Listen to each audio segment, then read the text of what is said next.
obviously Chris will at some point, maybe by choice, cut off their own hand, somehow get rid of our control. I'm not exactly sure how that will work, but it's an interesting theory, right? But in my opinion, Chris is Oh, already nice. trying to harm themselves to gain control over us. Remember that thing about the apple core I mentioned earlier? It actually was important. Crazy, right? In this scene where Kirsten does the little tea party and is definitely trying to ascertain more information about who Chris is as a person by giving him the tea and kind of talking to them, only in the Snowgrave Weird Route version of Chapter 4, Chris just eats the entire apple core if it is presented to them. Some people have the theory about like food in the dark world isn't real food. Actually, we haven't seen Chris eat for like the entirety of the chapter, so perhaps we're starving them. And at first I thought that's the reason they just ate the entirety of the apple, including the core, because they're so hungry, but even then Ralse mentions, oh, you shouldn't do that, that's not a good thing to do, because apple cores contain cyanide and are poisonous. Just enough of it. I take that as you will on what Chris's intentions are. The first time we really see Chris like actively fight back against us and do something while we're still currently controlling them is in chapter 3 Weird Route when they approach the bunker. They immediately start moving the opposite direction from us with their controller. They do not want us to go inside of it. Just this weird fucked up video game that Ram made. And then obviously in chapter 4, they start taking a much more direct approach about fighting back against us. Near the end of chapter 4, when Susie asks us about playing the piano and we say we'll never play again, Chris literally bites their own hand. Susie's like, well, what the hell's going on, my dog? She never actually says anything about what we said because didn't say anything. We didn't say, I'll never play the piano again. Chris stopped us from making say that. It seems like Chris's ability and talent for the piano is one of the only things they truly know about themselves. Noelle even mentioned in one of her blogs that Chris wouldn't let her watch them play, but would let her listen. They came over to her house. Through all of the egg stuff, we find out it seemed like Chris was doing sort of art therapy, and I'm assuming Asgore and Toriel signed them up for that specifically. It just seems like creativity and art are real coping mechanisms for Chris, or at the very least meditative, something that makes them feel sane and distracts them from violent thoughts that they have. It's obvious that the entirety of Deltarune is incredibly personal to its creator, Tobias Fox. He even said that the scene where Susie picks up Chris and slams them against the locker is actually, like, inspired by a real he had in real life. Interesting. And obviously, Toby Fox loves music, and the chords of the piano especially. I think that's one reason that there's so much imagery and importance placed on music and pianos in this game. After Asriel going away, and whatever happened to Des, I think that Chris truly feels like their love for the piano and playing is one of the only things they have left. I'm assuming they fell into depression after whatever happened with Des and Asriel leaving, and that's the reason apparently they haven't played in so long. More so, I think it's another interesting commentary on what we, the soul, are actually capable of in a very meta way. We, the player, presumably most of us don't know how to play the piano. Yeah, there's that one giant piano where we can put funny songs into it and everything, and you can actually kind of play the piano. The game is designed with the assumption that you don't, or at the very least that we wouldn't be as talented as Chris is. When we let Chris play the piano, we have to completely relinquish control to let them.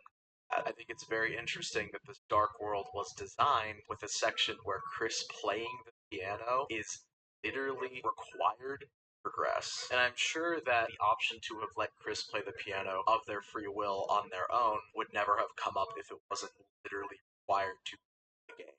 So Chris is putting himself through like physical torture, it What seems, the to hell? stop us from doing That's that fucking they busted. heavily disapprove of and feel uncomfortable with. Okay, got it. So, how did the soul inhabit Chris in the first place? This is the one Toby Fox has purposefully, I think, tried to keep incredibly ambiguous about all Deltarune. Like, obviously, yes, have a soul, but the soul in Deltarune is more powerful than the soul in Undertale, even. Have you ever heard of a guy named Dr. Wingkings Gaster? I wanted to start this video off in a very explosive way by saying what I actually think Deltarune is about, but then I realized there's words and phrases. Nah, that bald egg-shaped cocksucker doesn't have any power here. We're coming back if you don't know who Gaster is.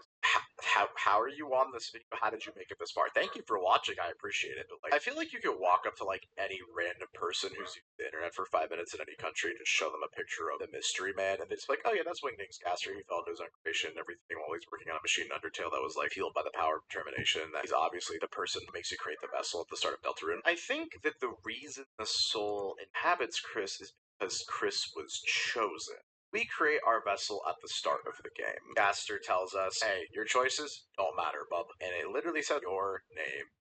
Chris. I think this is basically Gaster saying, no, no, no, we already have a perfect vessel in Chris. And I think what makes Chris a perfect vessel for the soul is that they're nobody. They are a complete husk of a person. Feels like they have no identity. They don't know who they are. They don't feel like they belong. And also, perhaps because Chris has some thoughts they couldn't get back, somehow the soul, or at least us, the player specifically, we found our way to Chris. And it seems like Chris understands that the soul is important. They never try to outright, get rid of us. Only when they specifically don't want us around, like when we're at Noelle's house or when do something at night. And whatever Carol's real plan is, and whatever we're helping her with in relationship to Des, and probably trying to find a way to bring her back somehow, I think it will involve us closing all of the Dark Fountain.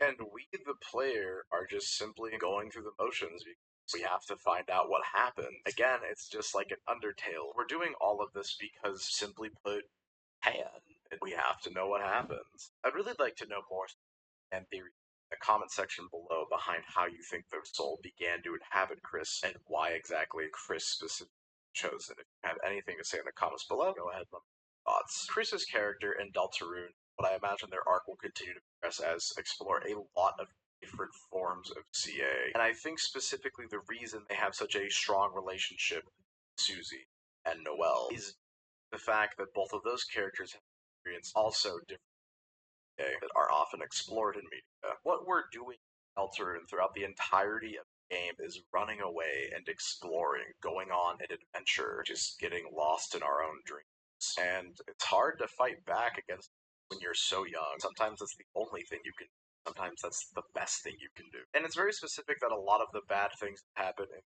we, the players, specifically cause. Like I mentioned earlier with Berkeley and some of the shit that happens to Noelle and what we're continuing to make Chris do to themselves. We, the player, are committing CA.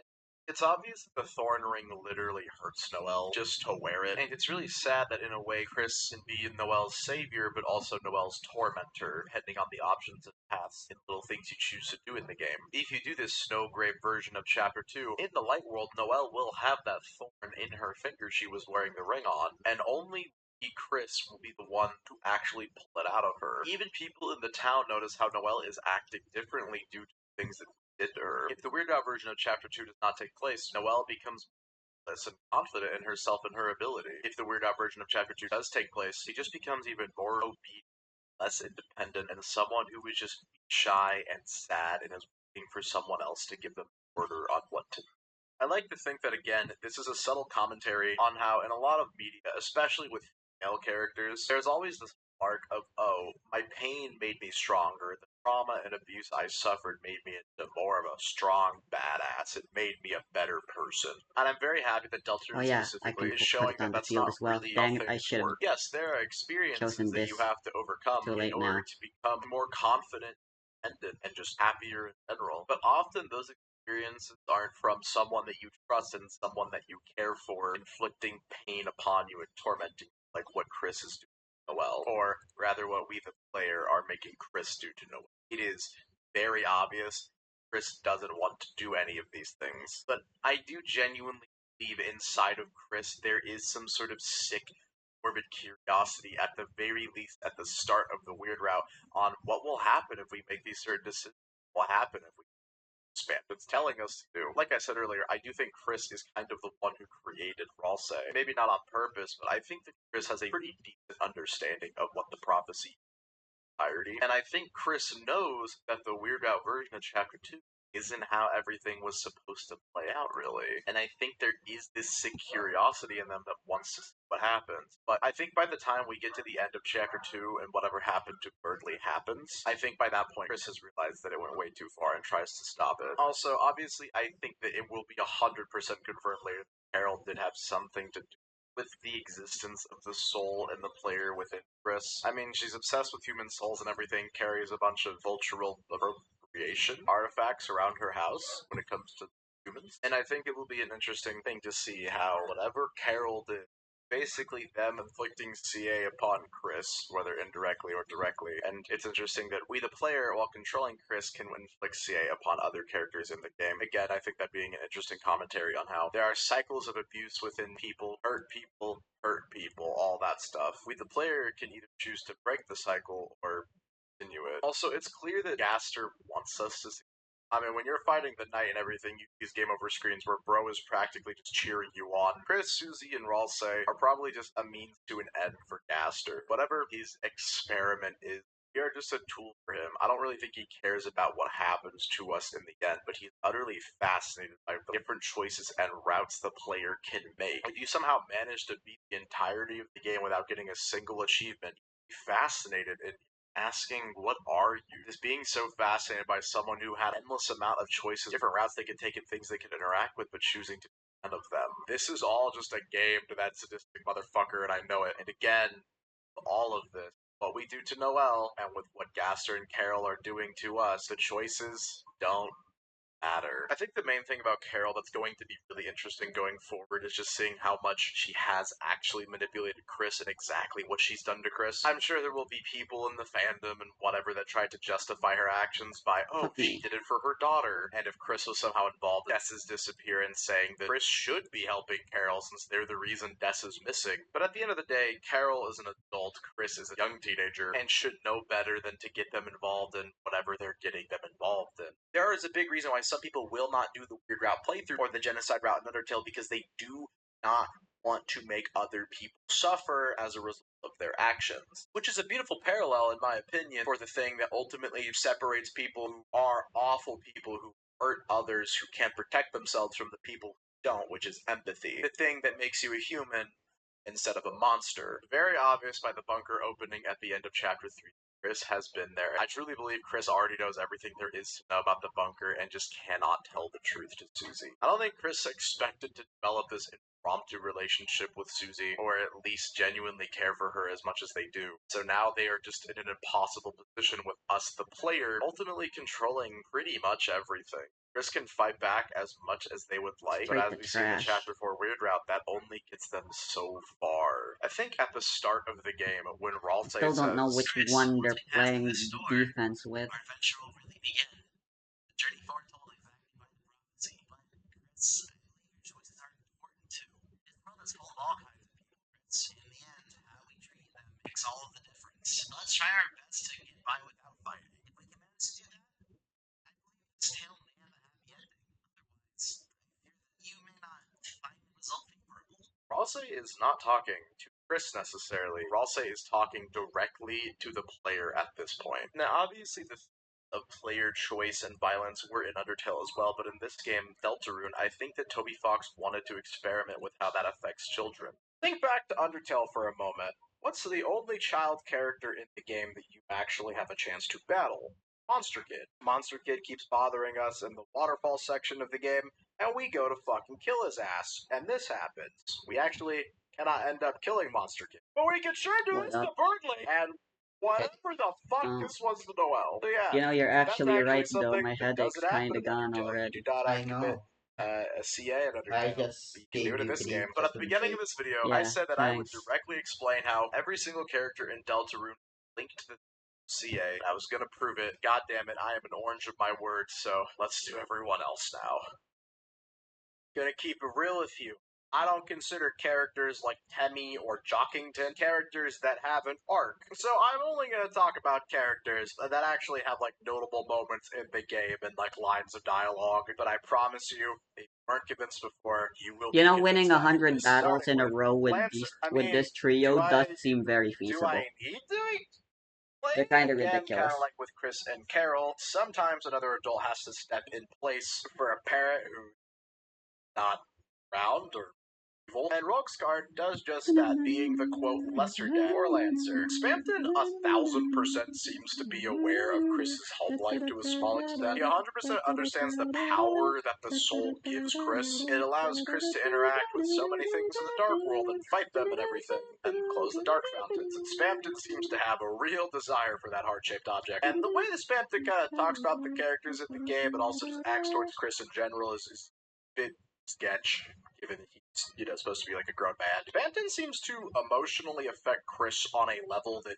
we don't really see anything else in the game do. After the pacifist fight with Spamton, Chris genuinely starts freaking the fuck out. Ralsei, of course, tries to kind of pass it off as it being nothing, because maybe that's just what Chris wants them to do. Susie definitely notices that Chris would not be acting like this randomly unless something incredibly traumatic happened. Also, side note, I really love how through a lot of the game, Susie seems to see Chris in a way that no one else really sees or understands them, probably due to them both having similar trauma, which, is very indicative of relationships in real life. Spamton talks about freedom and Chris breaking their strings, and it genuinely seems to be the first time that Chris really kind of realizes how fucked up their situation and relationship with the soul is. The fact that there's nothing they can do. All they are is a cage.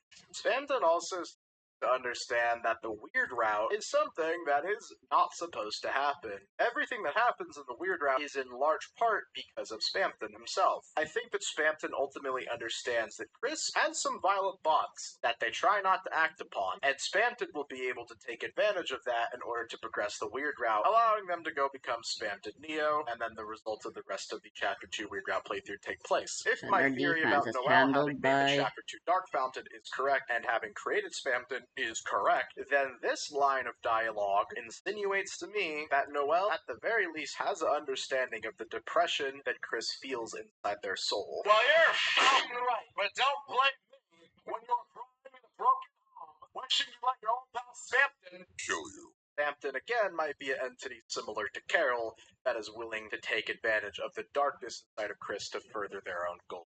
Tenna absolutely kind of seems to be a reflection of childhood trauma. In a lot of ways, old television is very nostalgic for people, as it's a thing that feels kind of trapped in a period of time, and we don't really have anything like old TV nowadays and old video games. And that's ultimately a lot of what Tenna is supposed to represent, is the fear of becoming obsolete. Spamton's already had to live through this fear while Tenna hasn't quite accepted it yet. And I'm not sure if Tenna is purposefully trying to taunt Chris by bringing up traumatic childhood memories, or doesn't realize how much those things have bothered Chris. We know for a fact that Chris did create the Chapter 3 Dark Fountain, so it does make sense that Tenna would have knowledge of all of these things.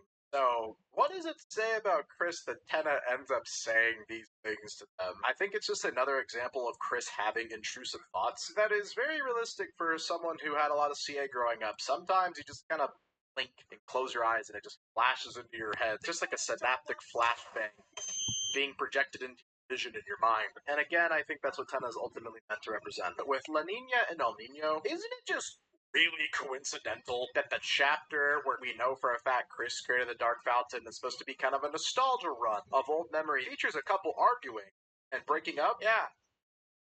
And then, of course, in Chapter 3, you have Ram. The Chapter 3 Weird Route might be my favorite thing in the whole game. Also, if these games that Ram is making for Chris to play in the Chapter 3 Weird Route are supposed to be a reflection of Chris's mental state, pretty violent. Also, they kill their friends. So, yeah, I think Ram kind of enforces that we should not look back upon nostalgic childhood memories as a way to try and repress the trauma that we've experienced more recently than those good memories. All Ram wants to do is a game and everything that Chris wants to enjoy and make it just the way that it used to be. But ultimately, that can't really happen, and for good reason. Also, I'd feel remiss if I didn't mention Jevil, my baby boy. Toby Fox, please find a way to bring Jevil back. Again, I think if Chris did make the Chapter 1 Dark World, I think Jevil is again supposed to be kind of a reflection of their mental state, and how perhaps the best place to hide is insanity. That's the best way to escape your psychological trauma, is to convince yourself that you're actually the one doing fine, and it's everyone else who's crazy. Now, I'm gonna keep it real with you. I got to this section of the video, I was like, fuck, because I did not know how to explain this one. How do Undyne and Alfie fit into the themes of CA and your choices not mattering? I think maybe the reasons for Undyne proving my theory will become more apparent in a later video. I will say, the Soul actually tried to tell Undyne about the Dark Fountains, and she doesn't give a fuck that, or she knows about it, or just really thinks you're just making shit up. I'm not entirely sure. It's funny that the one time Chris goes to try and tell another adult, ask for help, this is how they react. Obviously, this is meant to be a joke, but I also kind of wonder if it's meant to show how Chris's choices really don't matter and there's no escape from the hell they find themselves. What about Alfie? Toriel seems to kind of have a weird connection with Chris in general and seems to be kind of neglectful and just apathetic to some of the weird quirks and traits that Chris has. As we find out, Alphys actually talks to Toriel about Susie and her behavior at school. Does she not talk to Toriel about the weird things going on with Chris? Is Chris just mostly normal at school? I'm not entirely sure. Alphys does seem to genuinely care about Chris, and I'm actually excited to see more of Alphys in later chapters. I like how she's been utilized in this game. You know how there's this little side plot in the game with Alphys and Undyne where you can give Undyne some chocolates from Alphys and you can eat them? Well, there's actually something very interesting hidden in the depths of this game. But before I talk about that really quickly, I know some people are going to be commenting, wait, you didn't talk about the Dirty Brothers, Sans and Papyrus. First of all, Papyrus isn't in this fucking game. He's not in the code of the game. His name is literally never said once in the entirety of the game. Are we sure he even exists in Deltarune? Only time will tell. And also the convenience store owner dude. I don't think he's going to be that important in this game. I don't think he's a really important character, so we don't need to talk about him, right? Anyways, like I was saying, Deltarune saves every single choice in this. The game remembers if you don't give the chocolates to Undyne, if you eat some of them, if you just don't even talk to Alphys at all. In fact, the game remembers the specific decisions you make to use the thrash machine. The game remembers a very specific decision where you can tell Noelle that Susie likes chalk in chapter 1, and then Noelle will give Susie a gift of chalk at the beginning of the second chapter. This is an interaction a lot of people haven't seen. There's a lot of things like this in Deltarune, and that's because Deltarune remembers every single thing you do. It's just not telling you. In the actual code of the game, there are a lot of hidden checks and details for if the player did something or didn't do something. Undertale was a lot more in your face about these things, and also Undertale was a finished game when it first came out. But Deltarune releasing in parts, I think, is so effective messaging about childhood trauma because you don't exactly get to process everything all at once. It's going to take us a long time to see exactly what Toby Fox has been planning for us. But Deltarune remembers literally everything. Toby Fox said that he had one singular ending envisioned for Deltarune, and I believe him in the sense that I think the final cutscene of Deltarune, the literal last like 5 or 10 seconds we see, is going to be the same regardless of what choices you made up to that point. There's only so much we can change. While some things are an inevitability, and hell, even the end result of your journey sometimes feels like a foregone conclusion, the details of it aren't necessarily. And I think Deltarune is actually going to end with the positive messaging of that our choices do matter. But like Ralse says at the beginning of the game, the more violent we are, the less love we might receive. And hey, that should be true for anyone who is an abuser. The more violent you are, less love you should receive. I think Deltarune's going to remember all the choices we made because it's going to ultimately show the characters in the game, Chris, everyone, we are. Not Chris. Not who Chris is, but who we, the player, are. I think there's a reason that Chapter 1 of Deltarune ends with a normal version of the song Don't Forget, and then Chapter 2 and 3 end with kind of a more distorted version. Chapter 4 seems like a very dark ending for Chris, Susie, and Ralse, and it seems like it's becoming harder to remember the promise in our hearts. And with Chapter 2 and 3, as the story gets darker yet darker, the message of the song starts to fade and becomes harder to decipher. But closely in your heart, still hear it, right? There's a light inside your soul that still shines the cold with the truth.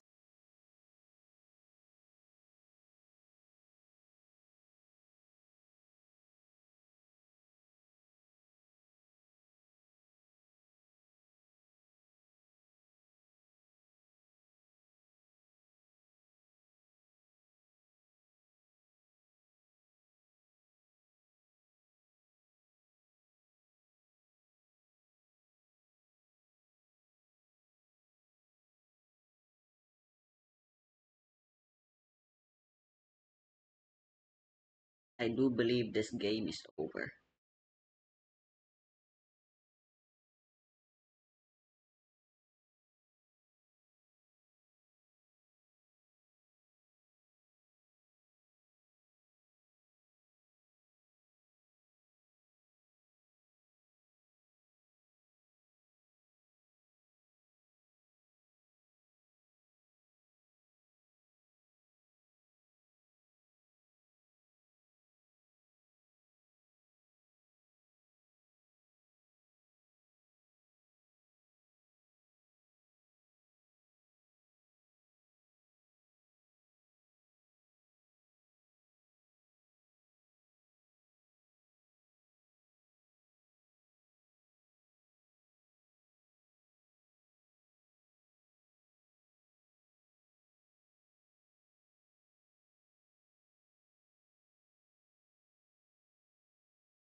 Yeah, we lose.